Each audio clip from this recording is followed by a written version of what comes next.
Come in, all who long to know how to love this world, how to keep eyes open, hands unclenched, arms wide, breathing deeply in and out.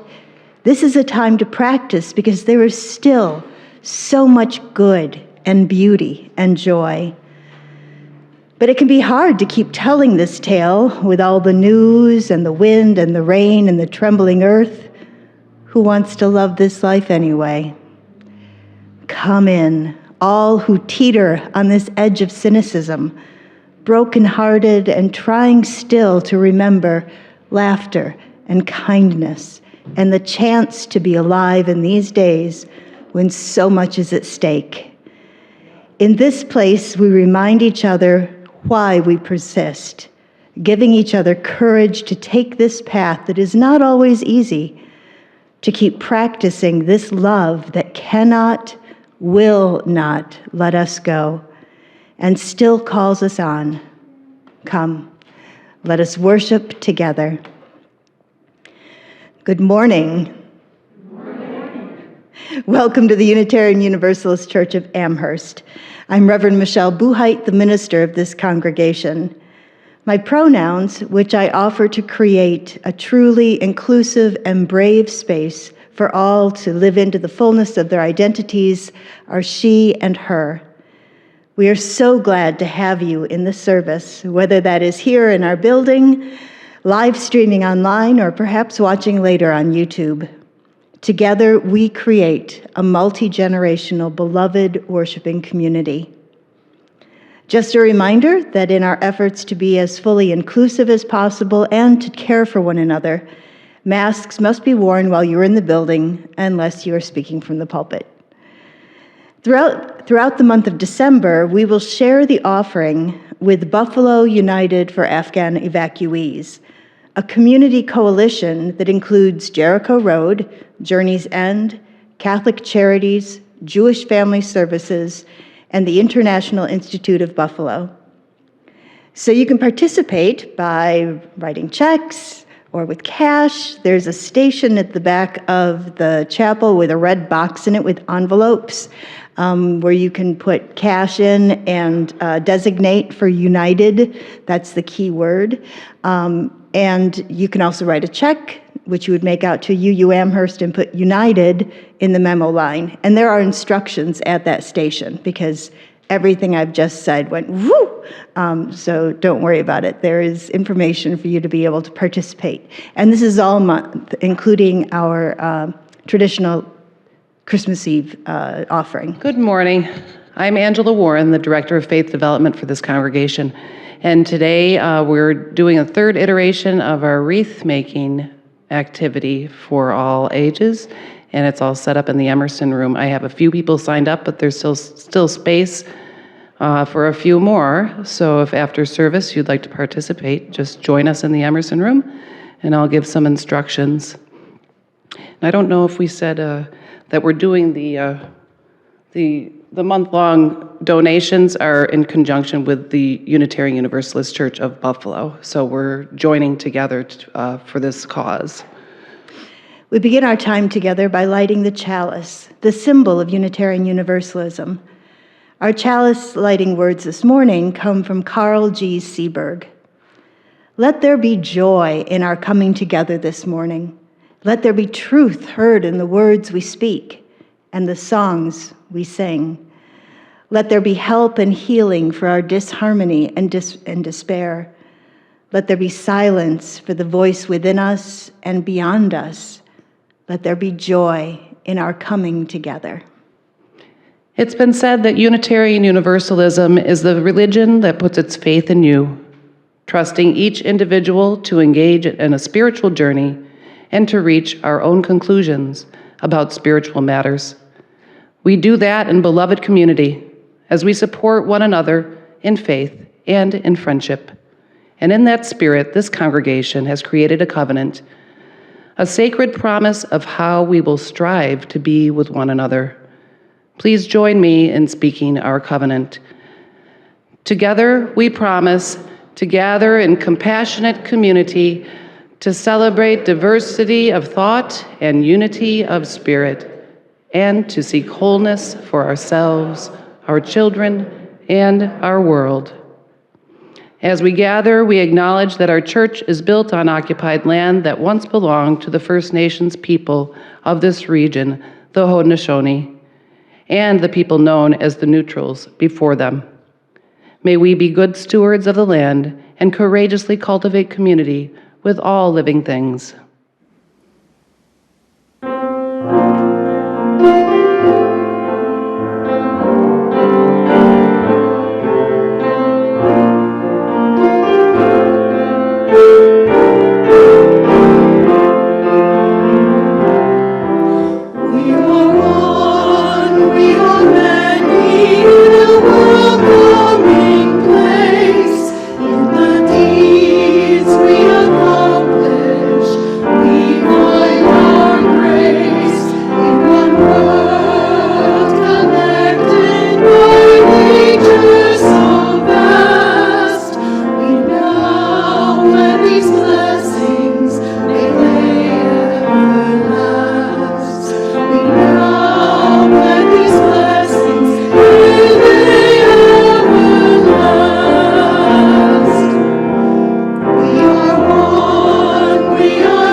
My absolute pleasure to finally be able to introduce Petra Page-Mann from Fruition Seeds in Naples, New York, to you. She's coming to us virtually via recording and hopes to be here some other day in person, finally.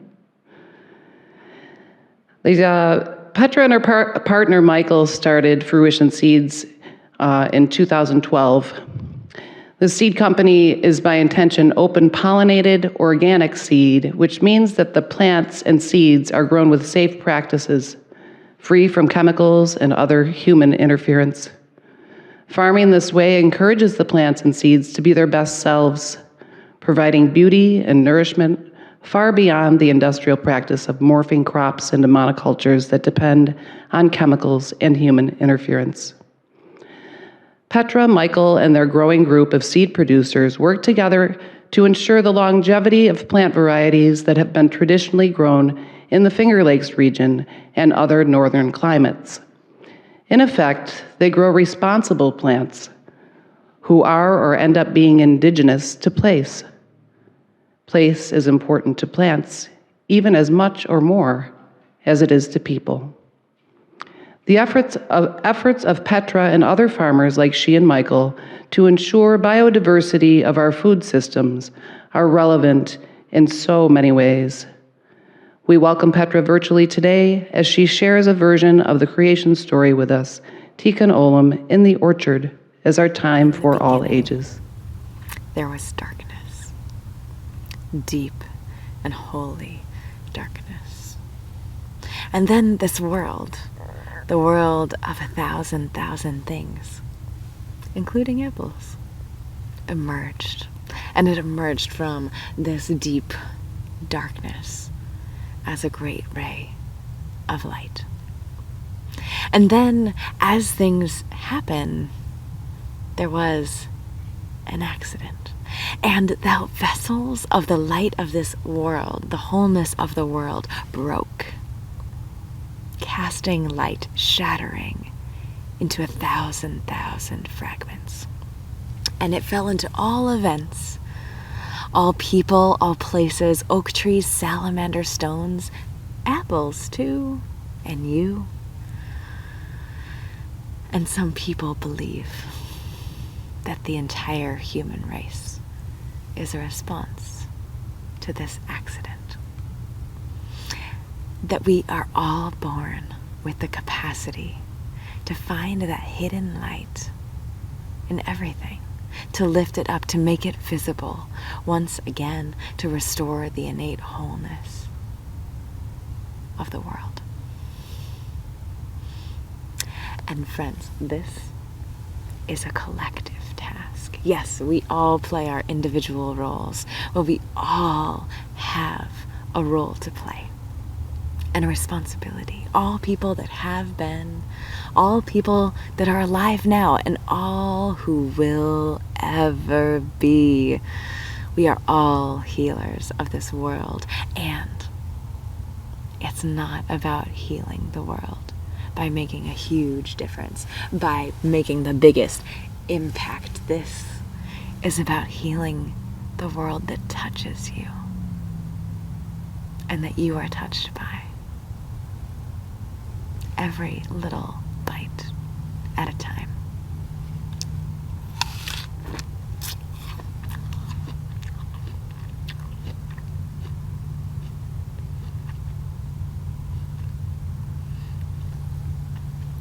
This is the story, by the way, of Tikkun Olam. It's a lovely Jewish story, one of my favorites. And this is certainly our interpretation of it. I learned this story from Rachel Naomi Remen, which I will always be so grateful for Krista Tippett, the On Being podcast, for. Oh, so many stories and revelations, so much sweetness, and I wish the same for you. A reading by Julianne Lepp. We have not forgotten. In nature we seek you. In the whisper of the wind, in the new green wood, your presence is near. We have not lost hope. In the dust of the desert, in the rush of the wave, in the rise of the mountain, your presence is near. We remember the cycle, in the promise of blossoms, in the dying leaves, in the bare branches, your presence is near. Let's pause for a time of quiet reflection to listen for that still small voice, however you name that. We'll have a time of quiet, and then I will offer a prayer.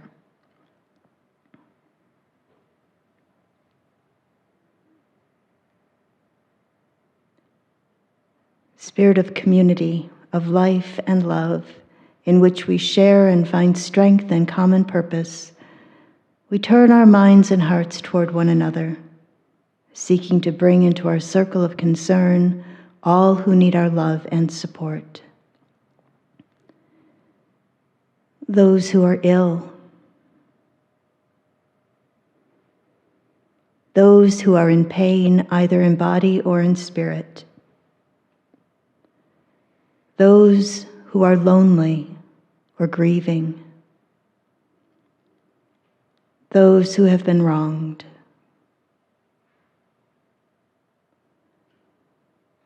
Holding in your hearts the names of those needing love and support, I invite you to come forward and place a stone or shell on the labyrinth at the table up front in honor of joys, concerns, and sorrows that you carry today.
We are part of a web of life that makes us one with all humanity, one with all the universe.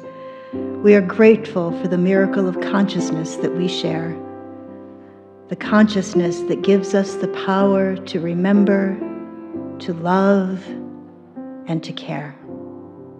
Amen, Ashe, and blessed be.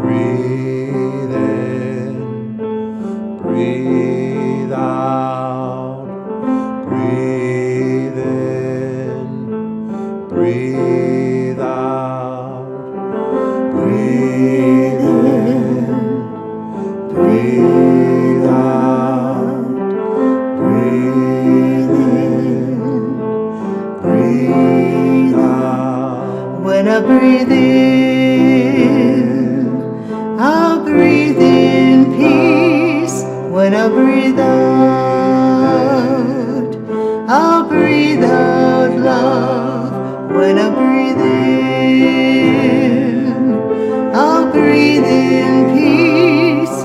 When I breathe out, I'll breathe out love. When I breathe in, I'll breathe in peace. When I breathe out, I'll breathe out love. When I breathe in, I'll breathe in peace. When I breathe out, I'll breathe out love. When I breathe in, I'll breathe in peace. When I breathe out, I'll breathe out love. When I breathe in, I'll breathe in peace. When I breathe out,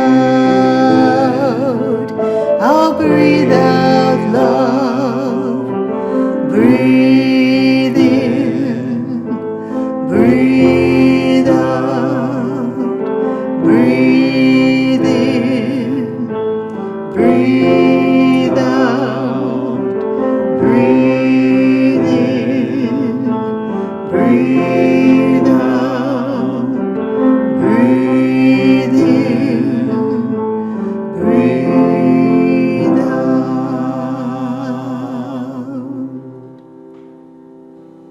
A reading by Mark Ward. As chill winds blast the last autumn leaves from the trees, we gather with new purpose. In each other's company, we find warmth against the approach of winter's cold. We look to the bounty of harvest to sustain us while the earth sleeps, and we attend again to the wider circles of relationship, reminded of the connections on which we depend. In each face, some softening with age, some blooming into maturity, we see the human story revealed, the journey we each walk from mystery to mystery. There is cause for gratitude for the love we share, even if imperfect and not always fully realized. Every day of our journeys, we are given new opportunities to accept and to give love. And now our speaker, Petra Page-Mann, will offer a reflection. Imagine the clamoring, the tousling in the branches, the squawks of protest. There were so many, perhaps 30 cedar waxwings stumbling over each other, tumbling through the branches, all to gobble up sweet purple blue berries. Larger than our kitchen, that serviceberry grew luxurious just outside our kitchen window. Blossoming in the spring, serviceberries are also called June berries, though the cedar waxwings don't need a calendar. They arrive as a cloud, a mesmerizing, synchronous chorus of wings, and they leave the grass below, littered with half-consumed fruit and mice daring to dart out in broad daylight. It's a beautiful sight. And though these cedar waxwings would come day after day for weeks on end, spanning late August through early mid-July, there would still be plenty of fruit for my sister and I. We would wander out and wonder if our intestines would one day turn purple. And we'd try to stop eating them, but their gentle sweetness, their floral applesauce flavor would keep us climbing in branches for another hour. That tree grew from a seed. Countless seeds were shared from those branches, and that tree, and now its memory, continues to feed me more than I will ever know. Here are some words from Robin Wall Kimmerer from her luscious essay, The Serviceberry. The serviceberries show us another model, one based upon reciprocity rather than accumulation, where wealth and security come from the quality of your relationships rather than the illusion of self-sufficiency. Without gift relationships with bees and birds, serviceberries would disappear from the planet. Even if they hoarded their abundance, perching atop the wealth ladder, they would not save themselves from the fate of extinction if their partners did not share in that abundance. Hoarding won't save us either. All flourishing is mutual. And friends, here are a few questions. When have you experienced the most generosity? When have you been the most generous? What are your favorite ways to say thank you? What are your favorite ways to be thanked? These are some of the questions we love to ask and learn in our garden. I'm Petra, by the way. I'm Petra Page-Mann, and I'm sending you love from the unceded lands of the Haudenosaunee, Onondaga. From some people call this land the Finger Lakes. I grew up on the southern edge of Canandaigua Lake in my father's garden.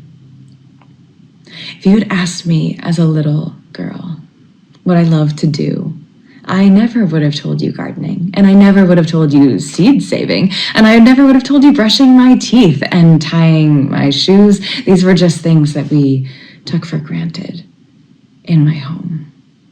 I will always be grateful for these gifts of continuity of life and seasons and generosity and comfort, feeling a part of the world around me. I will always be grateful for my father and his garden.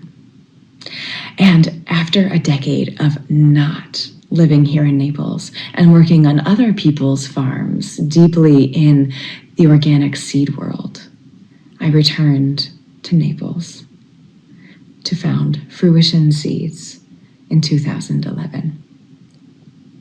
Our decade anniversary is about to come up, December 11th.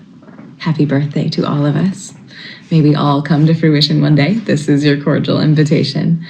So yes, Fruition Seeds, we grow organic, regionally adapted seeds for our short seasons. And friends, it's early November. Pardon. It's early December. How the time flies. And we've been harvesting seeds now for months. Millions of seeds, too many to count, and nonetheless we will attempt to share them. These long, oblong seeds of cucumbers and winter squash, these little specks of seeds of snapdragons, coarse orbs of beets, so many seeds. And in case you didn't know, I grew up Unitarian Universalist, and I will always be so grateful that questions are more sacred than answers, that service is sacrament. I always resonated so deeply with all of the 7 purposes and principles. Number 1, the inherent worth and dignity of every person, albeit I say every being, and seeds are definitely included in that list, as all beings are. And the 7th, respect for the interdependent web of all existence of which we are a part. Embodied in these principles are seeds, the lessons they teach us, and with greater complexity, nuance, and fraught beauty than I ever saw as a child. So yes, when people ask if I have children, I say yes, and great-great-great-grandchildren, and we put them in packets, and they grow us more than we grow them. And here's the thing, friends, as we approach our 10th anniversary, we're a 10th generation farm. We are not centering our human selves in this place on this land. We are centering the seeds that grow with every generation, that much more adapted, resilient, brilliant amid the everything. So yes, we are a 10th generation farm.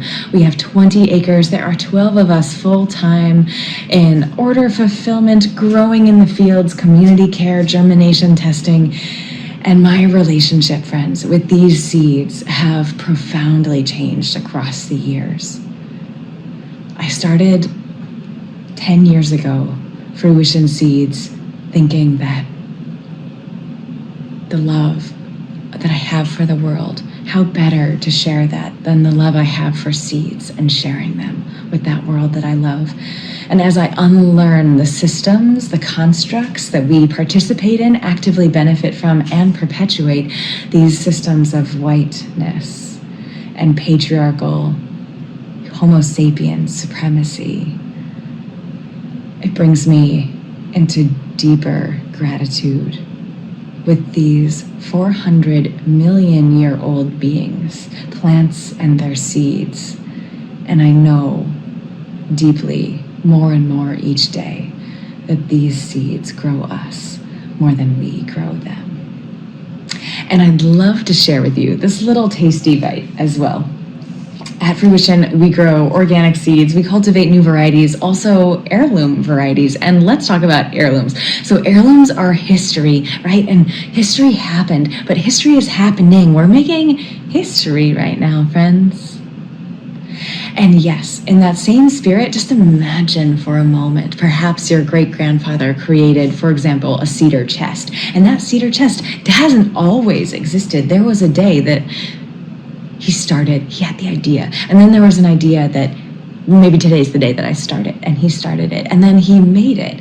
And then it existed. And then with use, with time, with memory, with love, it became this continuity of love, of family, sacrament. And so yes, these heirlooms, Brandywine tomato, hasn't always existed. It was a brand new variety, in fact, one day that just, whether it was an intentional cross or a sport that just arrived, and suddenly someone said, this is amazing and delicious, and I want to share this with people I love, and they did.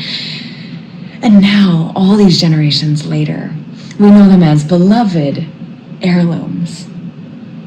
But every beloved poem begins as a freshly penned work. Can you imagine if we stopped writing poems, if we stopped writing music, if we stopped writing books, our culture would cease to exist. And in the same way, co-creating, imagining, becoming, co-adapting with plants, creating new varieties, these are the heirlooms of tomorrow. So yes, whether it's super early watermelons, super cold hardy carrots, new varieties of dahlia that are brilliantly abundant in short seasons, purple and green cone-headed cabbages, all in one, purple and green, tie-dyed color beets.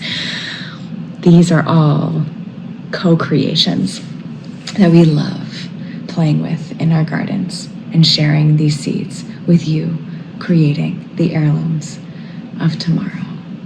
And friends, we name these beings, and it's very troubling, in a way that our dear friend Maddie Halpert pens so beautifully in her poem, Playing Family. I would love to share this poem with you now. Oh, how many ways have I declared, okay, I'll be the mother, you are my children. I have told this to beloved plants in plain English. I've sung it in songs whispered into watering cans. I've proclaimed it, pulling out pollination kits. I have announced this motherhood with disproportionate conviction, like a kid stomp teetering through fields on oversized high heels, dangling tentatively from flexed feet with every step, as she is convinced the world believes her.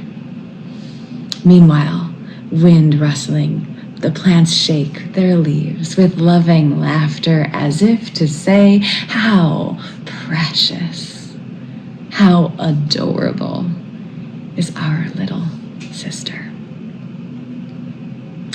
And friends, we too place disproportionate, perhaps, conviction that we are the growers of our gardens.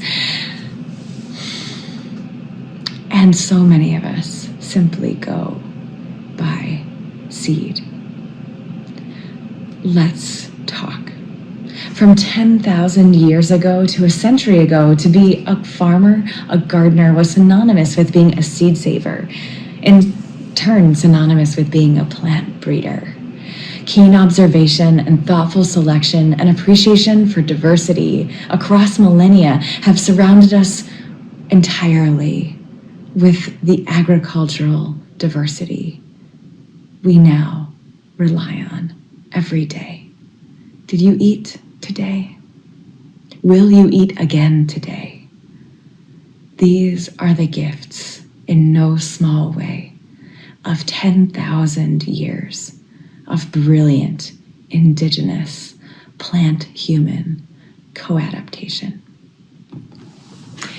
As Joseph Lofthouse loves to remind me, everything we think of as agricultural diversity is the genius vision of 10,000 years of indigenous farmers, patient and brilliant, illiterate only by modern standards.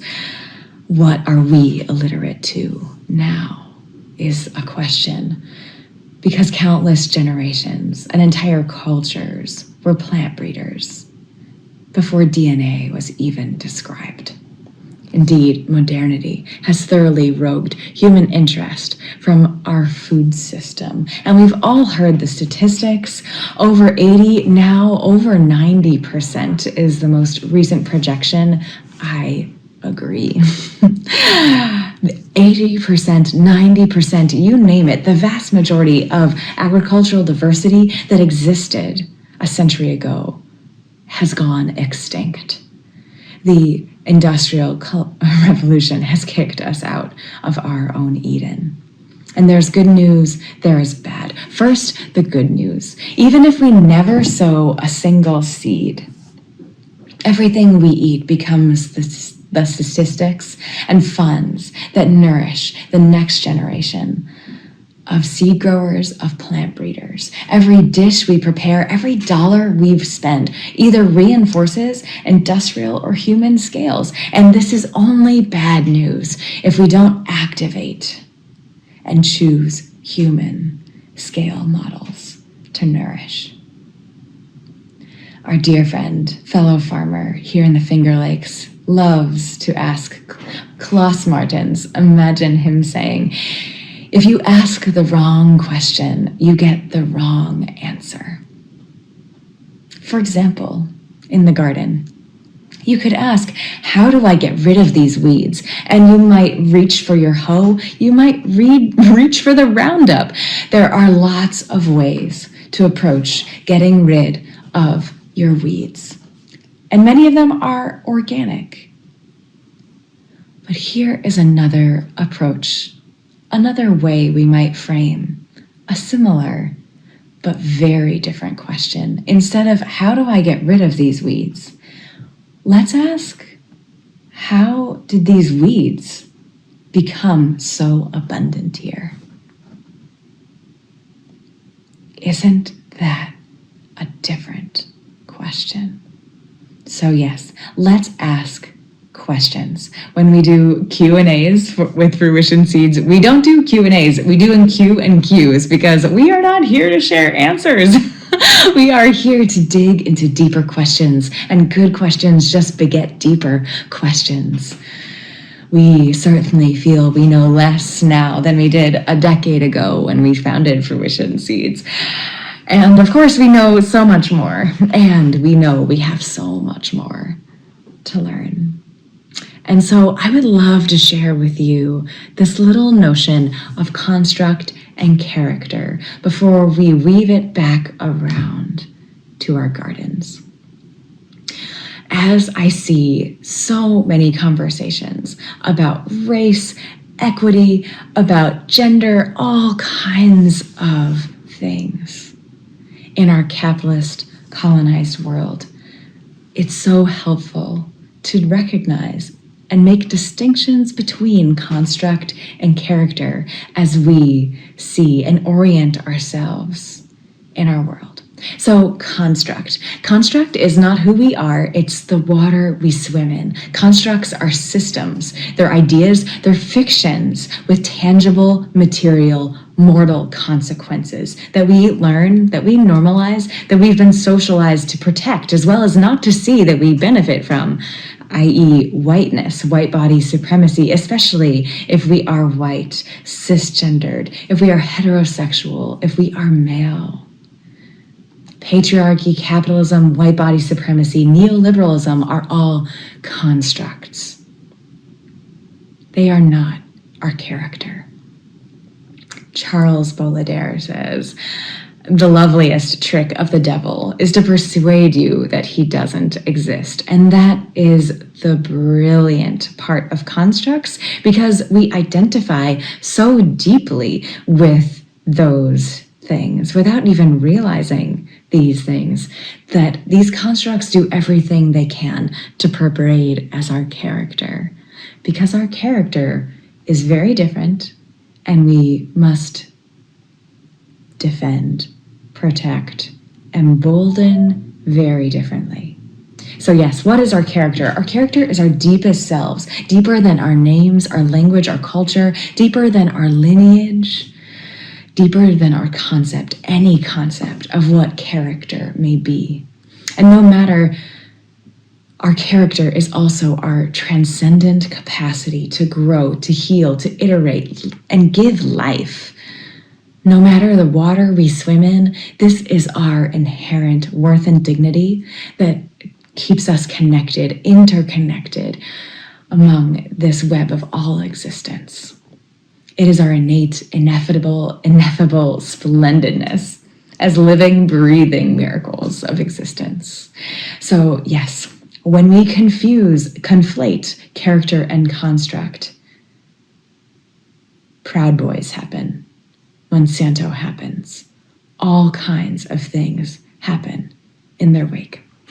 So here are a few garden constructs and characters for us to sow and cultivate.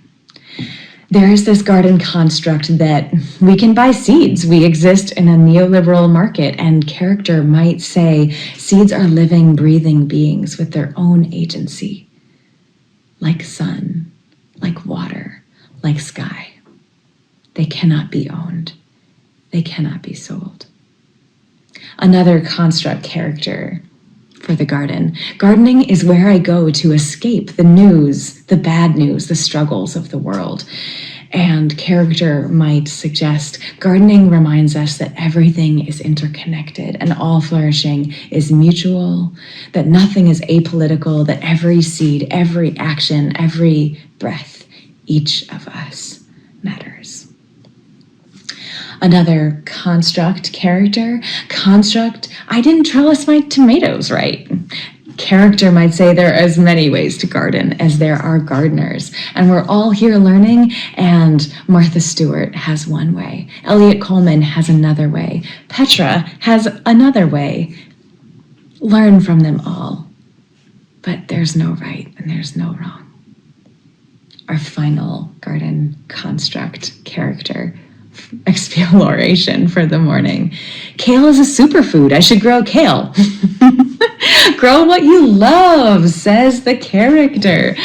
Right? Let that soft animal of your body love what it loves. If you don't love to grow it and love to eat it, don't grow it, friends. It doesn't matter what superfood is at the top of that highly constructed list of what is a commodifiable sensational headline story. Grow what you love, and gardens grow us more than we grow them. I'd love to share with you this final little notion before we depart. This year, we grow cabbage. Every year we grow cabbage. And every year we make lots of sauerkraut. We fill my grandmother's 20-gallon ceramic crock full of sauerkraut. My grandmother joined the ancestors this last spring. So Polish. She loved sauerkraut. I would always give her sauerkraut for the holidays. And she loved the color pink also. So this year, we are growing our mermaid's tail, V1, a beautiful purple and green conehead cabbage, so mesmerizing, so beautiful. We're growing that cabbage, and it has filled my grandmother's 20-gallon crock, fermenting away, and we will be sharing jars of this glorious pink, crunchy sauerkraut with everyone in my family and so many people who loved my grandmother as a remembrance of Margot and honoring her life, her love. And friends, we heal generations past and future by leaning into our cultural roots. Our earth-loving ancestors traded so much for the meager comforts of whiteness. If you too are a white body. And 10,000 years of memory is in each seed, in how each of us dance, co-adapt, and heal in the presence of these plants. 400 million years, plants have been co-adapting and evolving with countless other species on planet Earth. We humans, are just babes, learning to speak. And let's learn, perhaps first, how to listen. I love these words from Robin Wall Kimmerer. And this is really why I shared gardening with my daughters, so they would always have a mother to love them long after I'm gone. Let us finish, friends, with that serviceberry quote from Robin also this morning. The serviceberries show us another model, one based upon reciprocity rather than accumulation, where wealth and security come from the quality of your relationships rather than the illusion of self-sufficiency. Without gift relationships with birds and with bees, serviceberries would disappear from the planet, even if they hoarded, perching atop their wealth ladder. They would not save themselves from the fate of extinction if their partners did not share in that abundance. Hoarding won't save us either. All flourishing is mutual. Thank you, friends. It will be a joy to welcome you here to the farm one day. It is so beautiful. And you'll find all of our events at fruitionseeds.com. In spring, we're open on weekends between 10 and 2. We have lots of hands-on workshops. Don't be shy. And sending love from our gardens to yours. It was wonderful. So this closing song is by UU singer-songwriter Jim Scott, who was here at the beginning of October, and he shared this song with us. This rendition is the UUCA singers, but it is from the musical that he wrote entitled The Tree and Me, and this is I Will Shelter You.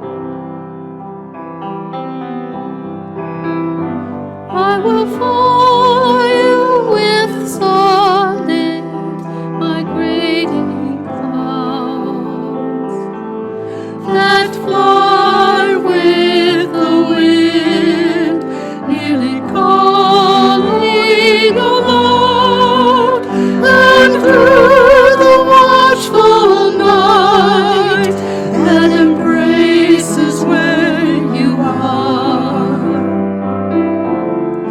I will be your sky of stars. I will shelter you. I will shelter you. I will shelter you. I will shelter you. I will shelter you. I will shelter you. I will shelter you.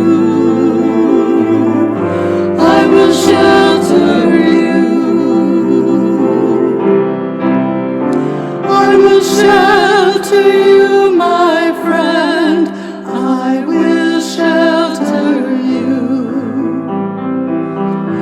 With a love that has no end, know that I will shelter you. Safe harbor I will make you under shimmering angel wings, an armor of seraphs imaginings, and with the soaring rainbow overhead, I will cast a silken canopy above your bed. I will shelter you.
Thank you for joining us in worship today.